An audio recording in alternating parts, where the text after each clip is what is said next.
বিসমিল্লাহির রহমানির রহিম। সুপ্রিয় দর্শকবৃন্দ, আপনারা দেখতে পাচ্ছেন আমি এখন একটা করলার বাগানে আছি। আমার এক ভাই করলা চাষ করেছেন, আমিও এখানে এসেছি। আপনাদেরকে করলা দেখানোর চেষ্টা করছি।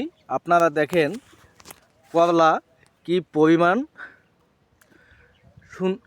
পরিমাণ করলা ধরেছে। প্রতিটি গাছে করলা আছে। আপনাদেরকে দেখাচ্ছি, আপনারা দেখেন। করলা এমন একটি তরকারি, আপনারা জানেন এই করলা যদি আপনি পর্যাপ্ত পরিমাণে খেতে পারেন তাহলে করলায় রয়েছে প্রচুর পরিমাণে অ্যান্টিঅক্সিডেন্ট এবং ফাইবার, যা মানুষের শরীরের ত্বকগুলি ভালো রাখে এবং প্রচুর পরিমাণে ইনসুলিন রয়েছে। এই করলা খেলে আপনি ডায়াবেটিস থেকে মুক্ত পাবেন এবং আপনার ডায়াবেটিস হবে না। আরও যদি আপনি করলার জুস এবং মধু দিয়ে খেতে পারেন তাহলে অনেক উপকার হবে আপনার। করলাতে প্রচুর পরিমাণে ফাইবার রয়েছে এবং এই করলা অনেক গুণে গুণান্বিত, আপনারা জানেন। বিশেষ করে তিতো এই করলা আপনাদেরকে দেখাচ্ছি।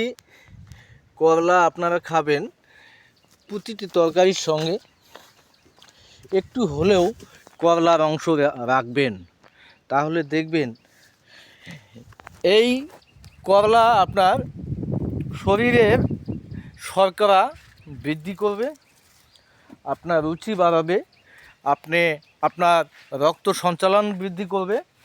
তাই বলছি, আপনারা করলা চাষ করবেন। করলা চাষে অল্প দিনেই আপনারা লাভবান হতে পারবেন।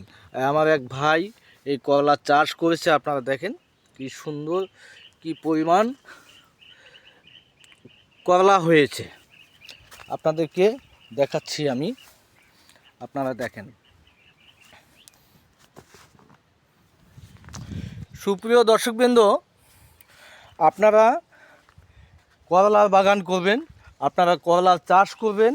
আপনাদের বাড়ির আশেপাশে আঙ্গিনায় যদি পতিত জমি থাকে তাহলে করলা চাষ করবেন। করলা চাষ করে অল্প আয়ে আপনার অনেক মুনাফা অর্জন করতে পারবেন। সুপ্রিয় দর্শকবৃন্দ, সবাই ভালো থাকবেন, সুন্দর থাকবেন, সুস্থ থাকবেন, সবার দীর্ঘায়ু কামনা করছি। আল্লাহ হাফেজ।